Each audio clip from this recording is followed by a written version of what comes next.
Hello there, and welcome to my collage art studio.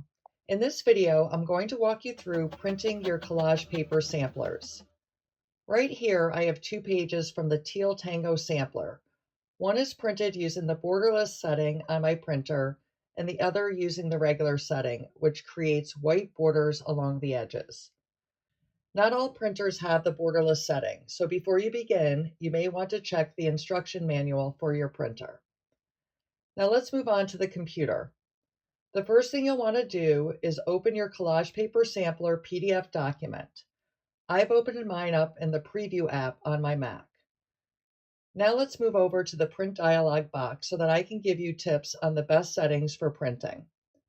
Just so you know, you may not see exactly what I see depending on your computer and the printing program you're using, but I'll show you what to look for. The first thing you want to do is to make sure that the printer you're using is selected. That way, all the settings specific to your printer will be available to you in this dialog box. Next, make sure that you are printing in color. So here, I'm making sure the print in color selection is turned on. If you have a printer that has the option to do borderless prints, and this is how you want to print your printable collage papers, then be sure to select borderless. If you don't have a borderless printer, you'll choose US Letter. Your printer will create a white border along the edges. For orientation, you'll want to choose Portrait. Now, this next step is important, especially if you have a printer that creates a border. Choose Scale to Fit. Depending on your printer dialog box, you may see Fit or Fit to Page, something like that. What this does is shrink the page just a bit to account for that white border. That way, none of the collage papers are cut off. I'd like to make a side note here. All the collage papers are created for US letter size, which is 8.5 by 11 inches. When a printer prints borderless copies, it stretches the image just a bit so that when it moves through the printer, no white edges are created.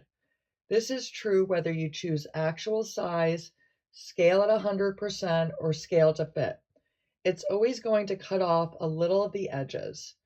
That is the downside to using borderless. Because the image is stretched, it's going to cut off a couple of millimeters off the design. Now I'll show you what I mean when we look at the borderless paper here.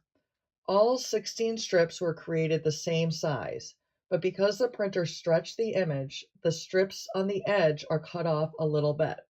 So these ones here are just over an inch, and the ones at the edges are a bit smaller than an inch. If it's important to you to have all these strips exactly the same size, then you'll want to choose US Letter, which has the white borders, and choose Scale to Fit.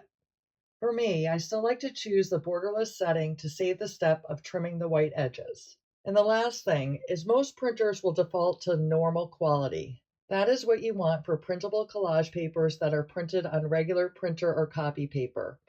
If you choose best or high quality, the paper will be oversaturated with ink. The best and high quality settings are great for printing on photo paper, but not the best option for copy paper. Okay, now let's review the printer settings for your printables. Choose your printer, make sure you're printing in color, decide on borderless or regular US letter.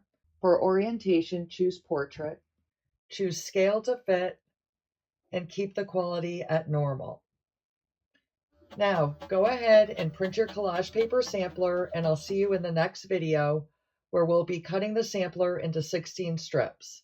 In addition to your all-purpose scissors, I'll be giving you 6 other ideas for cutting your collage paper. Don't forget to like, subscribe, and check out our website for more tips and tutorials. See you in the next video. Thank you for joining me.